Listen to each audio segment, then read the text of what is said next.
Luego que la banda oriental se poblara de ganado introducido a principios del siglo XVII por iniciativa del gobernador de Asunción, Hernando Arias de Saavedra, el nuevo recurso ganadero del territorio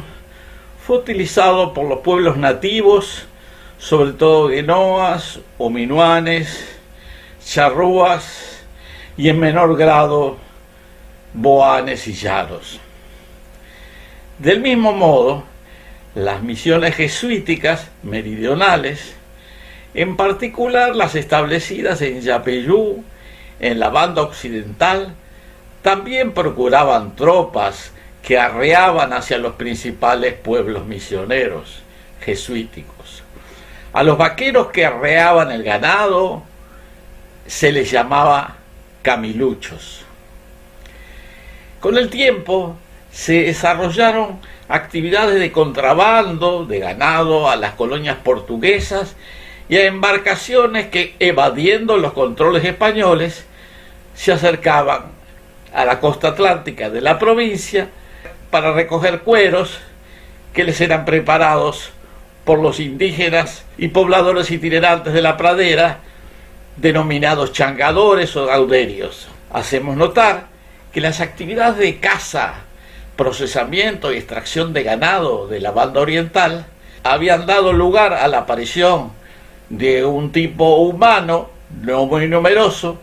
pero muy activo, el changador, que también era denominado gauderio o gauderíos. Este grupo social estaba constituido por una mezcla étnica de indígenas charrúas, minuanes, guaraníes cristianizados, changadores de origen quechua y aymara,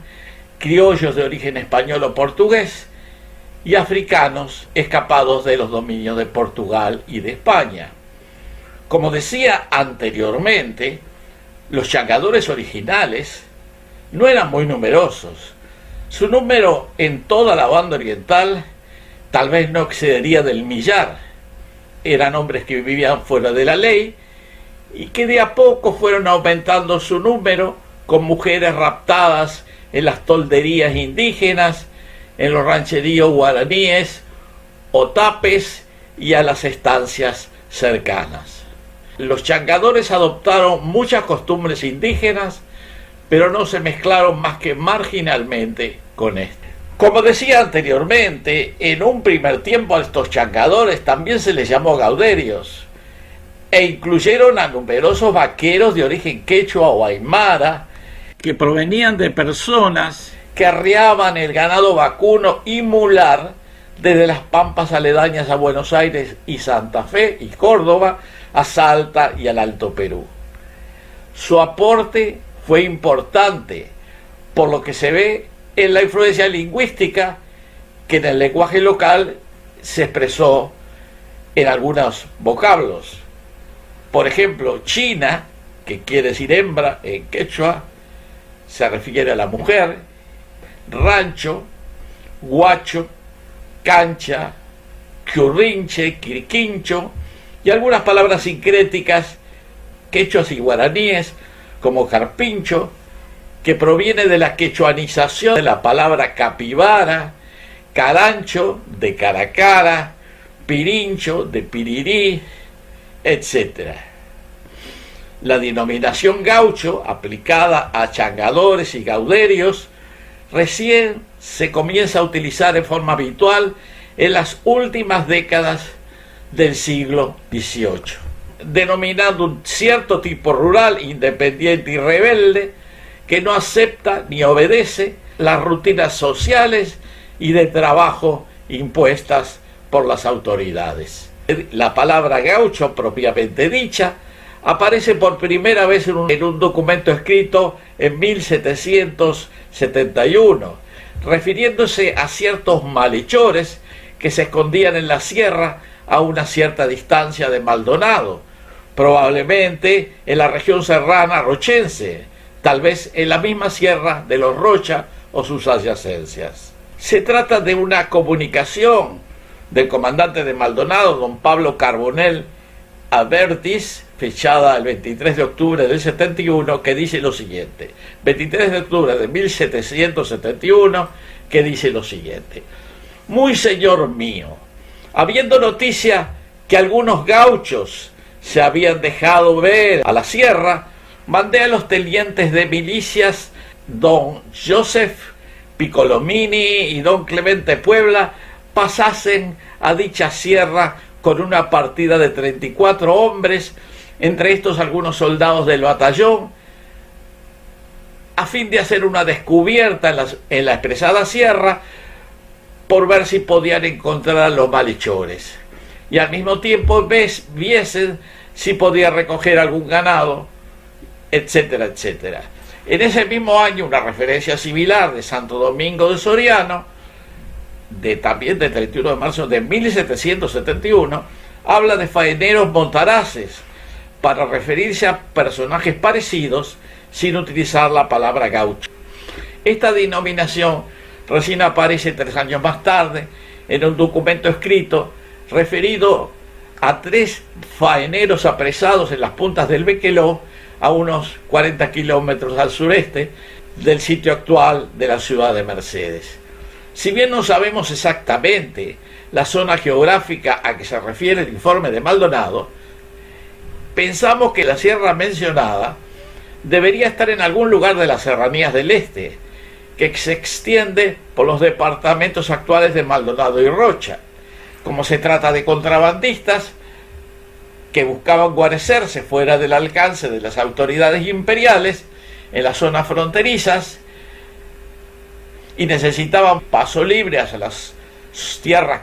controladas por Portugal, es probable que sus refugios se encontraran en las zonas serranas más orientales, que permitían facilitar el pasaje hacia Brasil. Otra ruta utilizada para el contrabando de ganado se internaba a Brasil cerca de las puntas del Yaguarón, actual departamento de Cerro Largo, y más al sur el pasaje de ganado era más difícil por la presencia de la laguna Merín y del río Yaguarón, que constituían obstáculos para los arreos. Fernando Asunzao, en su clásico libro El Gaucho, interpreta estos hechos en forma análoga. De acuerdo a este autor, el proceso de formación del gaucho fue un continuo devenir y transformativo, y que en ese proceso se inclina en ubicar el nacimiento del gaucho en tierras que son hoy nuestro país, o sea Uruguay, y las zonas fronterizas más adyacentes de Río Grande do Sul. En particular, señala Asunzao que los antiguos vaqueros entrerrianos, los primitivos changadores y los gauderios que vio con Colo Colo allá en la década de 1760, son diferentes a los gauchos de las sierras de Maldonado y Rocha, los cuales, según este autor, serían los primeros gauchos propiamente dichos. Vale la pena insistir, tal como se menciona por los cronistas referidos, que el nombre gaucho o gauderio se aplica exclusivamente a los habitantes de los parajes de la banda oriental, lo que se decía los parajes de Montevideo, incluyendo en la definición de Montevideo toda su jurisdicción y zona de influencia, por oposición a los llamados vecinos campestres de Buenos Aires. En Buenos Aires, tal como se había explicado anteriormente,